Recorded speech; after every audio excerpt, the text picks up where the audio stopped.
कि रावण ने हमको राज से निकाला है। जाता हूं एक बार अपने उस पत्नी को दर्शन कर लूं, उस देवी को दर्शन कर लूं, उस बेटा को एक बार दर्शन कर लूं जिस बेटा को मैंने अपने हाथों से पाला है, पोसा है दुलार से। विभीषण रोते हुए बिलखते हुए जा रहा है।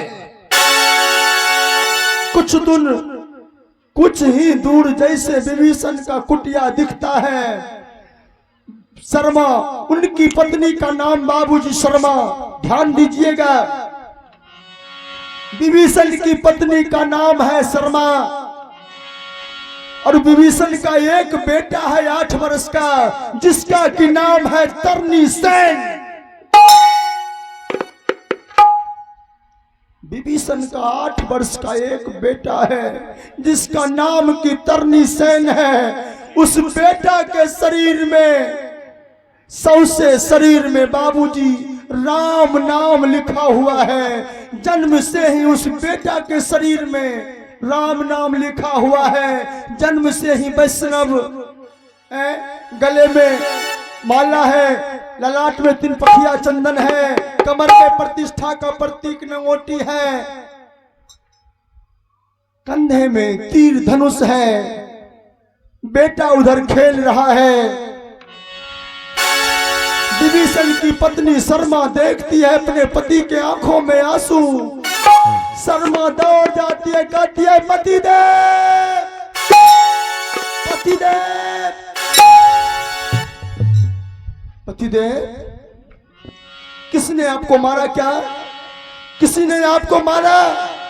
किसी ने कुछ कहा? क्या किसी से आपको लड़ाई हो गई? किसी ने आपको कुछ बोला? विभीषण कहता है, हे प्रिय, दूसरा कोई मुझे कुछ नहीं कहा, मगर जानती हो मेरा रावण, मेरा बड़ा भाई रावण ने मुझे देश से निष्कासित कर दिया है, राज से निष्कासित कर दिया। मैंने उस जगत जननी जगदम्बा के लिए कहा कि हे भैया, उस जगदम्बा को आप राम के पास जाकर के छोड़ दीजिए, उनको दे दीजिए, नहीं तो इस लंका में कोई भी व्यक्ति नहीं बचेगा भैया। देखिए, ये नित्या कुमारी और चिक्कू जी, इनके तरफ से ये 101 रुपये का दान आया है। हमरो एगो बेटा है, हमरो बेटा के नाम चिक्कू कुमार छियै जी। तखनी हमें गोदी ले ले चाहलिए, गोदी में नहीं अले, कहलिए बेटी आवे ने, मगर नहीं अले, कहलिए हमरो बेटा के नाम चिक्कुए छिए गे, तैयो नहीं अले गोदी में। देखिए, विभीषण कहा, ये नित्या कुमारी और चिक्कू जी, इनके तरफ से ये 101 रुपये का दान आया है। भगवान आपको सदा सुखी रखें, सदा खुशी रखें। मां सरस्वती से निवेदन करूंगा कि आपके ऊपर विद्या का भंडार हो, आपके घर परिवार में लक्ष्मी की कोई कमी ना हो।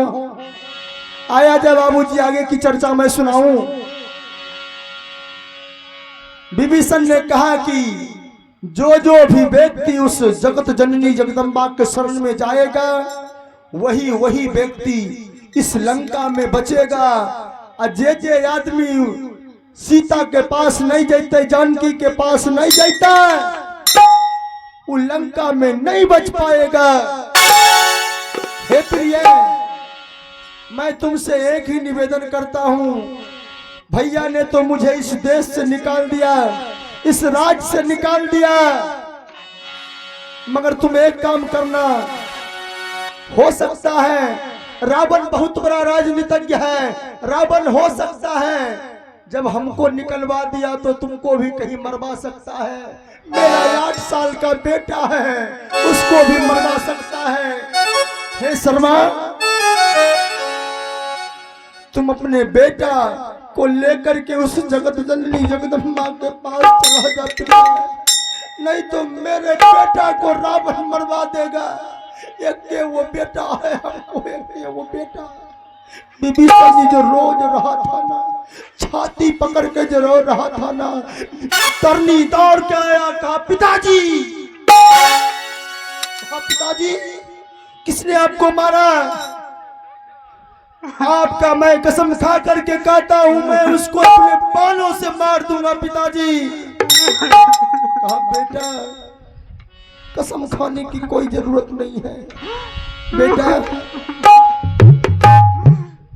मैं तुम्हारे बड़े पापा रावण को समझाया कि उस जगत जननी जगदम्बा को आप रामादल में जाकर के छोड़ दीजिए। बेटा तुम्हारा बड़ा पापा नहीं मान रहा है, बड़का बाबू नहीं मान रहा है बेटा, हमको राज से निष्कासित कर दिया, हमको देश से निकलवा दिया, देशद्रोही घोषित कर दिया। बेटा मैं जा रहा हूँ रामादल में, जा रहा हूँ बेटा। तरनी पिता के चरण को पकड़ लेता है, कहता बाबू हम हो जाएगो। मगर विभीषण कहता है बेटा तेरा बड़काबू ने सिर्फ विभीषण को देशद्रोही घोषित किया है बेटा, तुमको नहीं। तरनी कहता है पतिदेव हमको भी लेके चलिए पतिदेव। मगर जानते हैं विभीषण कहा है प्रिय मेरे बड़े भैया रावण ने सिर्फ हमको देश से निकाला है, तुम दोनों को नहीं निकाला है। आज दिन के बाद तुम उस जगदम्बा के पास जाकर के रहना, उसका लंका में तुम जितना सेवा करेगा बेटा उतना फल तुमको मिलेगा, उतना ही मेवा मिलेगा बेटा। जाकर के उस जगदम्बा के चरण को चापना, उसके पैर में गिर जाना, उससे माफी मांग लेना।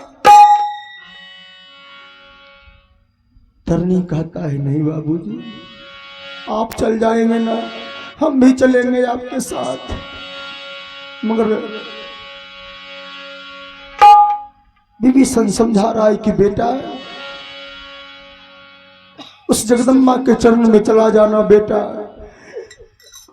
लंका में वही आदमी जिंदा रहेगा जो उस जानकी के पास जाएगा, जानकी के शरण में जाएगा। मुझे आभास हो रहा है कि इस लंका में कोई जिंदा नहीं बचेगा। ये बाबूजी लड़ाई शुरू हो गई, बड़े बड़े योद्धा मारा गया, रावण का बड़का भाई कुंभकर्ण मारा गया, मेघनाद मारा गया, एक से बढ़कर के एक योद्धा मारा गया लंका में। विभीषण चला जा रहा है उधर,